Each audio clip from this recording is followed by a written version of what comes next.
stay calm. I don't think it's going to be that dramatic. Don't stress him out. But like the level of detail, that's why I'm getting so detailed. Like I got to figure this stuff out.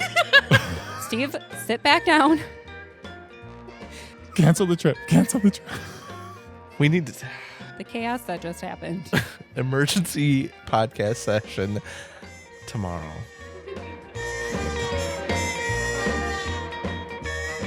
I've been doing good at keeping my spending under control. How? We're going to put your feet to the fire. So to recap, my goal was to not spend as much, which has happened. One, I did a full financial analysis for myself. Okay. And like, what does that mean? It means I wrote down this is going to be a lot, but so I write down every single paycheck that I get because I like to budget in 2-week increments. And I wrote down every single expense that I pay within that paycheck. Okay. So I have an Excel spreadsheet. So I literally know for the entire year how much money I have left over from each paycheck after I've paid my bills and put my money in my savings account, put my money like all the places that it needs to go. So this is just the money that I can grocery shop with, I can go to the movies with, whatever it may be, right? So doing that for me was really eye-opening. And the reason it works is because I like to know the full picture, right? For the year, I know exactly how much money I have left over for the entire year, essentially, right? And so that's really helpful where, okay, well, I buy all my groceries out of the one that has like a little bit bigger, and then I can put a little bit aside so that I can still have a little bit extra money in the next 2 weeks. So that's been really helpful for me. And And that's new this year? I've always done some sort of a budget within my like 2 weeks. Yeah. But I haven't ever mapped it out for the entire year. For me, to be able to see that for an entire year versus what I'm working with right now is helpful. And when you map it out per paycheck, bills vary in your paycheck. So just because I have enough money left over for the end of this month, well, I have to remember that there's probably bills I have to pay in the beginning of the month. And so now if I have to pay rent too, I might not have any. So it's been really helpful to be able to plan more for that. And it helps me align, like I'm not ordering pizza this 2 weeks because there's not that much money left over, right? And I want to have a little bit more so I can go out with my friends that following week. So that's been really helpful. And then if you run into emergencies, you'll just dip into the emergency fund. Mm-hmm. If it's a true emergency. Yeah. Yep. Like I have an emergency fund that is true emergency. And then I have a savings account that's like, I put money in there for an emergency, but it's not the car broke down type of emergency. It's the emergency, like concert tickets are on sale for a show that I really wanted to see. It's urgent. Buying a plane ticket for the bachelorette party that I'm going on, right? Like that's what that money is for. Like it's the things that probably all happen, but you don't plan for them, right? Where I just paid a lot of money at the car dealership to fix my vehicle. That came out of my emergency fund, right? And being okay spending that money has been helpful. I put my car charge on my credit card. And previously, I would have said, oh, it's fine. I'll just make payments on that, right? But I have the money in the emergency fund. I used a credit card because it was higher than what my debit card limit allows me to pay for, right? I paid off that portion of the credit card and we're good now. So I'm not paying interest on it. I saved the money for a reason and automating things. I was just looking at money management in online banking, which is part of my goal, and saw that by 2033 that my mortgage will be paid off. Whoop, whoop. Yeah, that's pretty crazy, right? Less than 10 years. Now think of how much quicker it would be if you put an extra payment a year towards it. We do pay a little bit more each payment. Yeah. So we end up paying like another payment a year. I love that for you. Maybe not. Maybe so. You should calculate out and share with people how much that'll save you. But you guys are still looking at a different place, right? Oh, yeah. So or give James the numbers and have him calculate it, just like it's singular light bulb example. I'm not a numbers guy. I don't know what you guys are talking about. Everyone go back to our holiday saving episode and... Well, that was just a fun little rabbit hole. Come on. Listen to James break down the actual cost of one singular light bulb on a strand of lights. So it really had an impact on Cooper. Yeah, she loved it. I loved it when you told me. I let it go, though. I tell everybody about it. You were so angry at the time. It was excessive. It's the holiday season. Whoop-de-doo. So I went in and updated some of my automatic transfers to on the mobile app. No, that's the other thing with me is I do a lot of stuff on the mobile app, but some stuff I feel more comfortable doing it on online banking on a desktop. It's just more screen and more, I don't know. And so I got into there a little bit more and dug in. I feel like money management, it was easier for me to kind of look in on online banking. Have you been using money management like poorly for its intended purpose? Yeah. Cool. Yeah, I'm trying to, that's one of, my goal is kind of organizing that stuff. And I think the fact that it all funnels within Royal helps me. Well, and you can connect external accounts. So I do need to do that. I've been explaining money management to a couple of different groups I've been working with. And man, we've had that tool for a long time in online banking, but it, I think, has really improved. Like, you can do a lot more personalization with the expenses and everything than you used to be able to. I would encourage everyone to go take a look at it. And you can access it from your phone too. So phone, online, easy. And maybe that's the part where I'll get to is once I set it up properly in online banking, that it'll be easier to manage it in the mobile app, because that's where I like to live. But yeah, I think that it's nice that I can see the specific charges that are coming in. I can move them around. So that's. I know I like similar in like online banking or even on the mobile app, you can hide and unhide your accounts so you can see them or not see them, right? And I even do that. I have mobile alerts set up for like my Quick Cash, okay? Because my Quick Cash, if my account went negative, it funds that.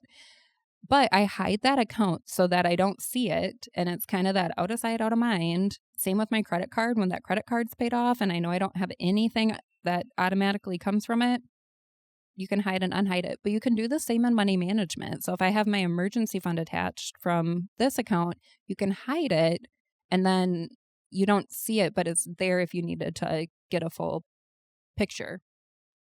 The one more pitch on money management for me that I really liked this time looking at it was that I can see my income versus my spend. Oh, yeah.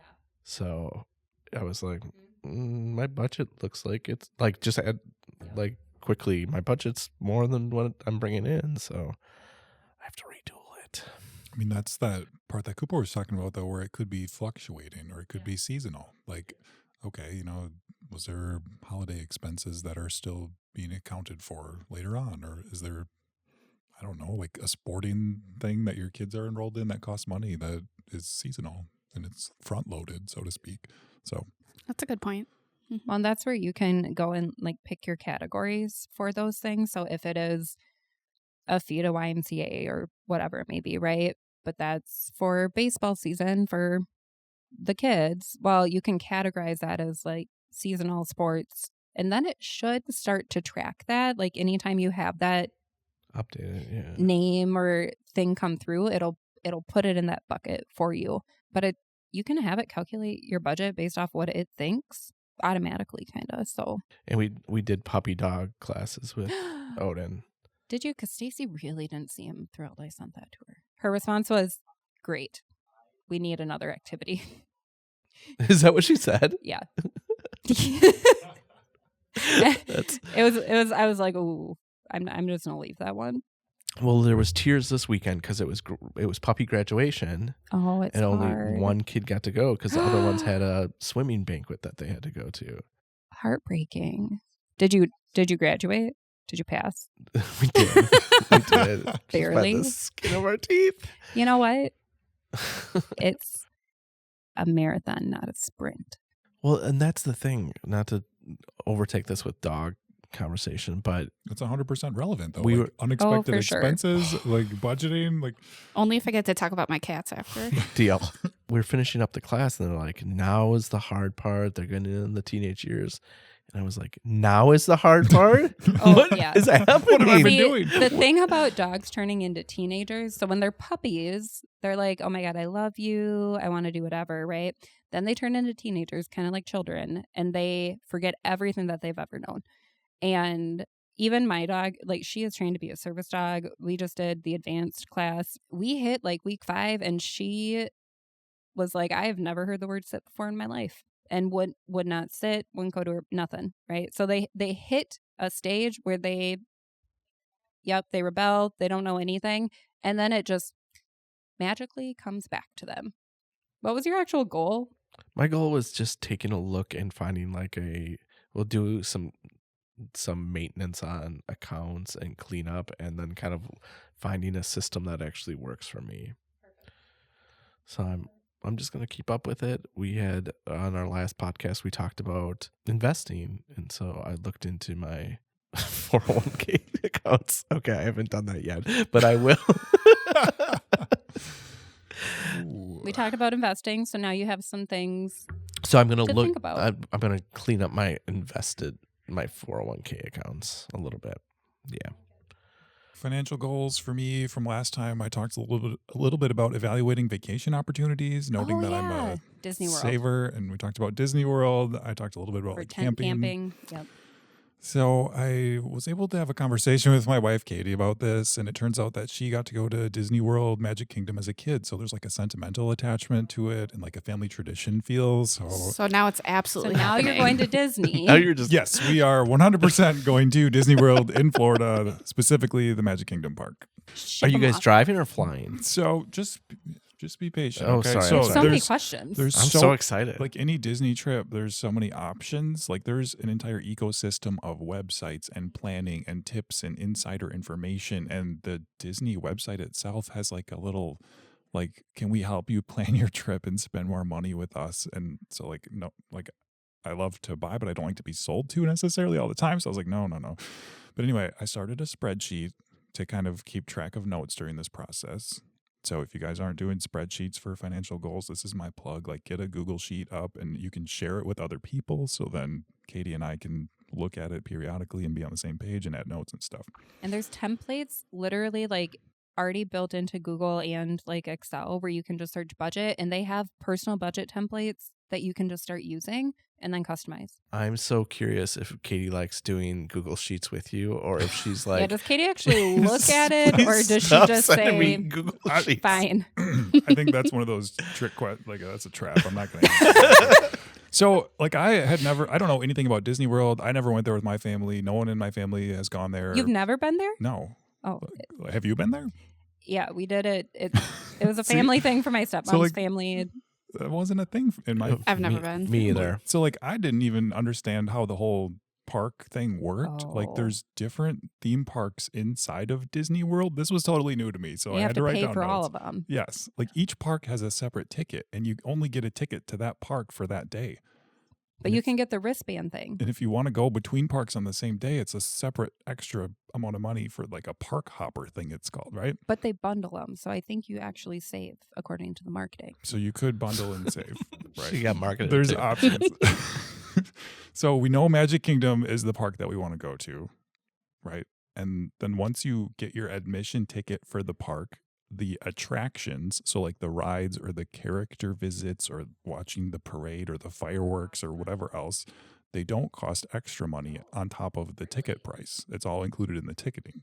But food is not included, food and beverage. That's a whole separate conversation. There's a Disney dining plan if you choose to stay on site at a Disney hotel. There's a refillable mug that you can use for the duration of your stay with a special RFID tag. It's $22 per mug per person. It's I will say I do remember the Mickey Mouse shaped waffles at the hotel, and they were pretty good. So I'd maybe pick that. we went so far. Katie was looking at the library and found a book like the 2022 Guide to Disney World in Florida, like a guidebook, like fairly recent. Like I didn't know that they were published that timely. And it has a review of like every attraction and every restaurant is rated. The hotels are rated, like tips and advice. It's in print format, so there isn't a single pop-up advertisement. I don't have to subscribe to anyone's email to read the content. I didn't have to download a white paper. It's from 2022. They've probably added 36 new attractions. Okay, that's plausible. That's plausible. All right, it's actually too detailed, so I'm not planning to read it. Full disclosure. The tickets to the Magic Kingdom Park are $179 per person. So it was like a lot. So I was like, are you sure this is like your lifetime dream, Katie, to go to Disney World Magic Kingdom Park? And so like we have a family of 5 that are going to go to this thing. It's going to be like one of the biggest expenses of the trip. So I was like, okay, I will grant you 1 day at Disney, and the rest of the time we're just going to be enjoying Florida, like nice weather, maybe a beach or something. Like yes. So it compound, like if you were to stay for 2 days, it's not the 179 times 2, it's like a lesser amount, but it's still not like super proportional. Okay, so Magic Kingdom is open each day at 8 a.m. and it closes each day at 11 p.m. So now we got to plan out like, okay, how are we going to maximize our time to like get our money's worth, basically? Like, was this worth it? We had that conversation last time around for Buy the fast pass. You don't have to wait in line. That is what the But, TikTok like, people say. I don't even know that I care about rides. Like, I'm just there for the experience and the ambiance and seeing the castle thing or whatever. Maybe Yeah, that's the but wrong way What to about your think about it. kids? Kids will want to do Yeah. rides. I don't And, know like, if they will. I feel like everyone has to do the It's a Small World ride. It's a staple. See, I have no interest. I'm like 100% with you on this. Like, I could sit on a bench and just people watch and Yes. enjoy the Disney experience. You can do Okay. that here. One tip for free.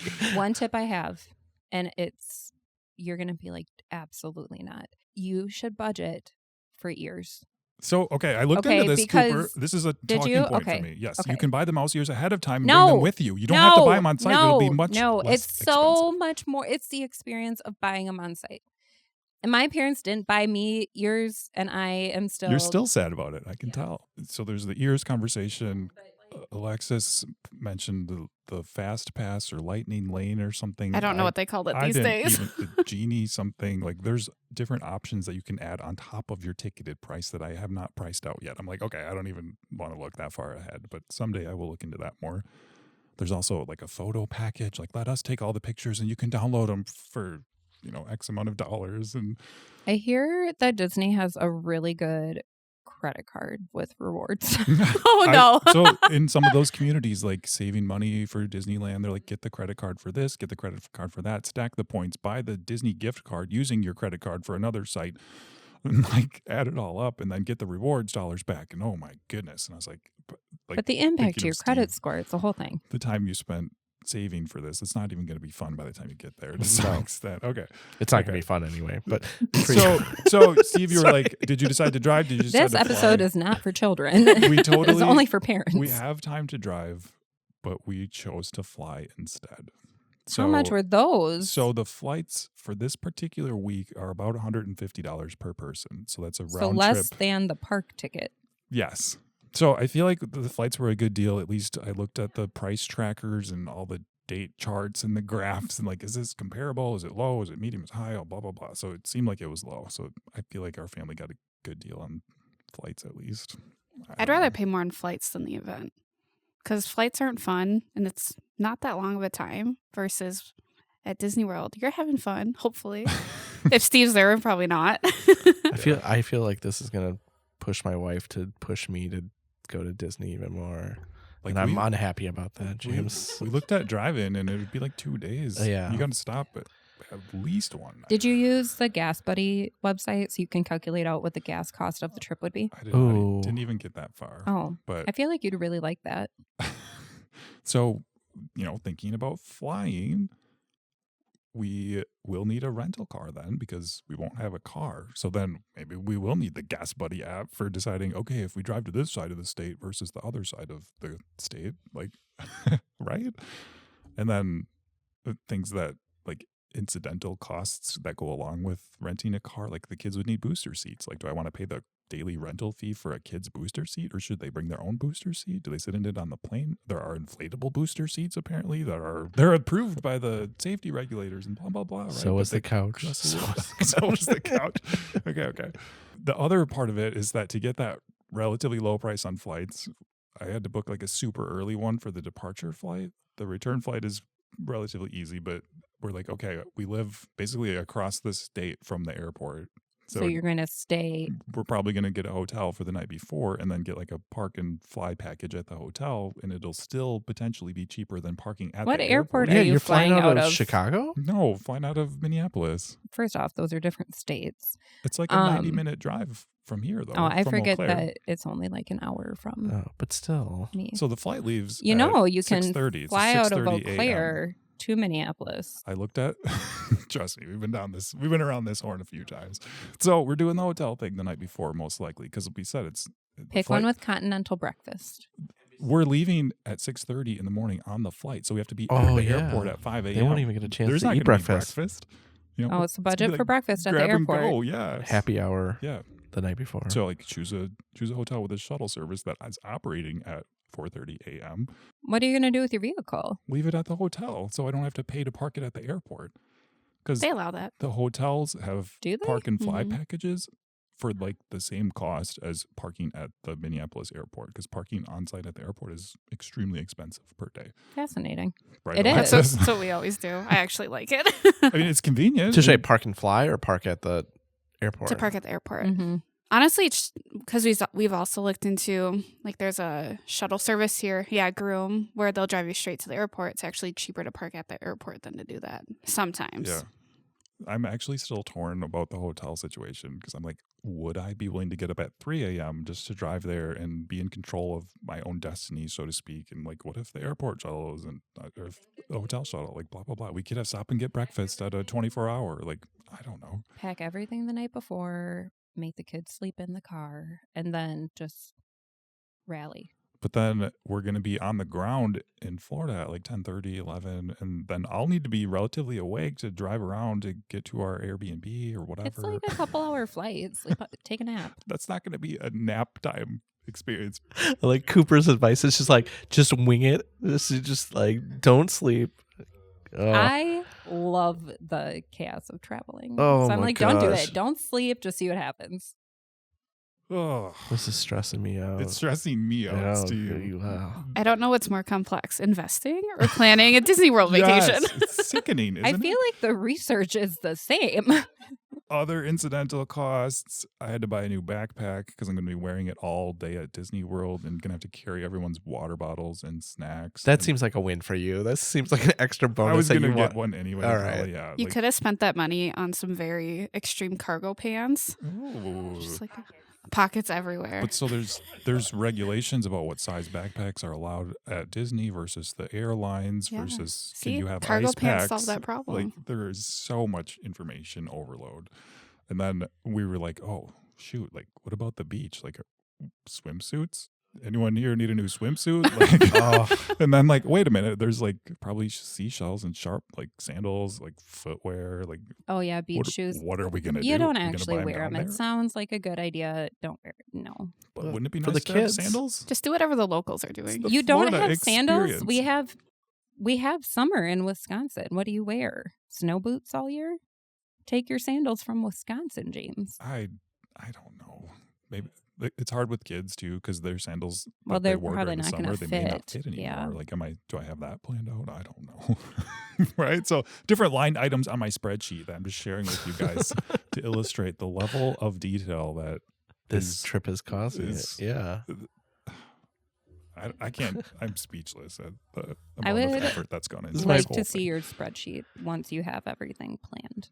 It's really not even that complicated, but it's complicated to explain it and share the background that's gone into the line items on it. So like planning out like, oh, do you want to go to the Maritime Museum? Is there a treasure ship display that you want to see that costs extra? What does that cost per person? Does it cost less if you're a little kid versus a big kid? Like, I think you missed your calling as a travel planner.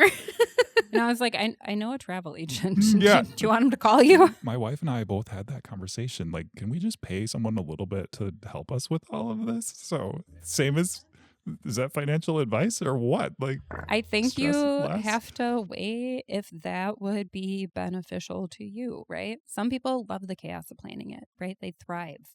Some people are like, please just plan the vacation for me and send me a bill and just tell me where I need to be and when, right? Yeah. I think we'll have people in our comments willing to just Share a little bit of information. and plan it out for you. Like, we got you, James. They'll just like, Yeah, this will be our viral episode and it'll just be because of Disney. my favorite part about this whole thing is the last podcast you did about your goal is you're so confident, like, maybe Disney, maybe we'll just look at some other options. And then this one, it's like, Full-fledged we're Disney going vacation. Yeah. Katie said Disney. We're going Disney. And that's what we call progress. I don't know if I should say this, but I agreed to go to Disney because then I won't have to go there later on. Like, we were like, this is a once in a lifetime trip for our family when the kids are the age that they are at. Maybe we'll go back when they're older, but I will not have to go there again for at least 5+ years, right? And then maybe we can go somewhere else that I wanted to go. I said yes, so I never have to do it again. And the next vacation, we're just staying in a tent and driving. Like, some of the initial ideas that we were tossing around related to the traveling thing is like, our family is not travelers. Like, we've not really gone places and we haven't been thinking about like the bigger picture. Like, there's credit cards that have travel rewards and like miles and like loyalty programs for everything from car rentals to airlines to meal tickets. And so like, there's a whole ecosystem for travel out there that I'm not ready to dive into. But like, those were some of the conversations that we were having. Like, oh, if so-and-so already has a travel credit card, they could refer you and you could get X thousands of points. And then you could refer your wife and she could get X thousands of points. And then you could stack the rewards together and get flights for your family for cheaper. And like, I'm a little bit of a curmudgeon, but I would say that You, a your curmudgeon? attitude going into it will dictate how it is for everybody else. I have room to grow. Wise words. You literally spent this whole episode telling him it's not going to be fun. It's I'm guaranteed that he will be miserable the whole time. It's But gonna be if he great. projects happiness, the kids will like be like, "Yeah, that was great." So I have a feeling that we're just going to be in our Airbnb. The kids are going to watch TV, and that'll be like, who wants to go to the pool? Okay, you guys want to go to the pool? Like, all right, done. Like, things you could have done at home type of experience. That's where you have to plan it out to go do Yeah. extra. So I got a little time yet to Yeah, do some more yeah. research. I can't wait for your next update. I know. That's going to be fun.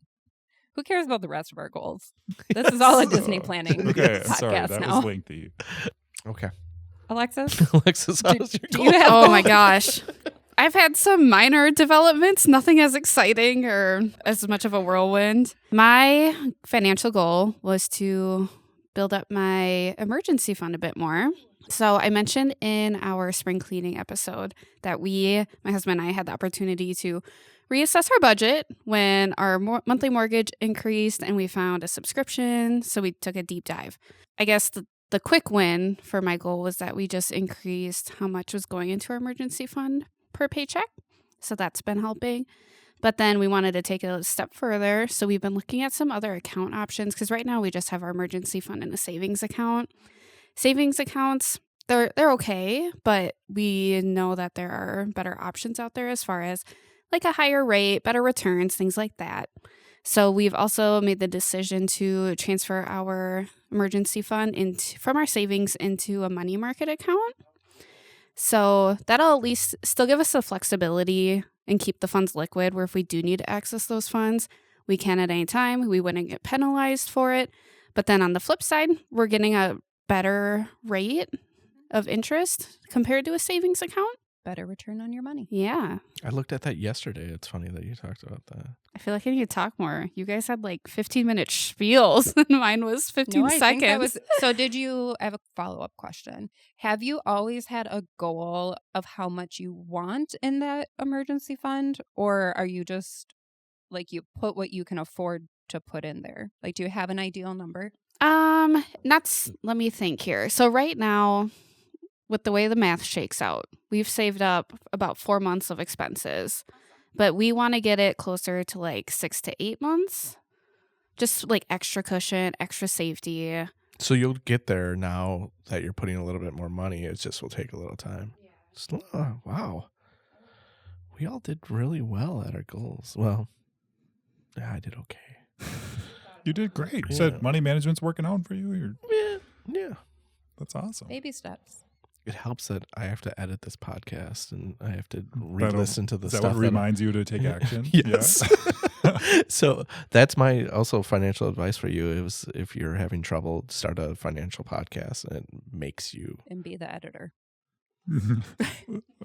Or just take notes, put it on paper, make your spreadsheet, write yourself a note, start a folder, do whatever you need to do. Steve, start a podcast. James, use a spreadsheet. It's like the same thing, though. It's saying it out loud will make it come true type of thing, right? A dream is a wish your heart makes. You're already in the Disney I'm spirit. already there. I'm going to love it there, you guys. Imagine if he got ears ahead of time. Oh, my. Inflatable ears. Oh, what? I don't think inflatables have that sharp little seat. Well, I'm not going to be able to take them on the plane. I barely fit on there as it is. Maybe you wouldn't wear them, but you could Guess where I'm going? Yeah. put them in your new backpack. I don't know. There might not be room. So potentially by the time we record next time, you could have the ears. I don't know. I don't know what to say. So I'm pro ears before the trip because No. well, hang on, because if you go on Etsy, they have so many more Can I get options. custom ones? Like, Yes, you can. Yes.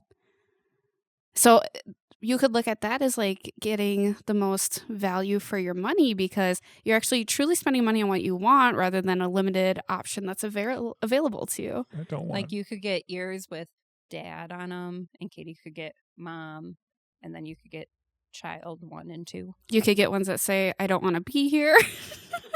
Oh, I like those. Not having a good time. In that like pretty cursive font. Yes. We'll have to get an They're update like, on those are this pretty. for a future episode. In the meantime, thank you all for listening. Are you going to tell the kids before you go? Yes, they're aware. Oh, they are Yeah. already. Okay.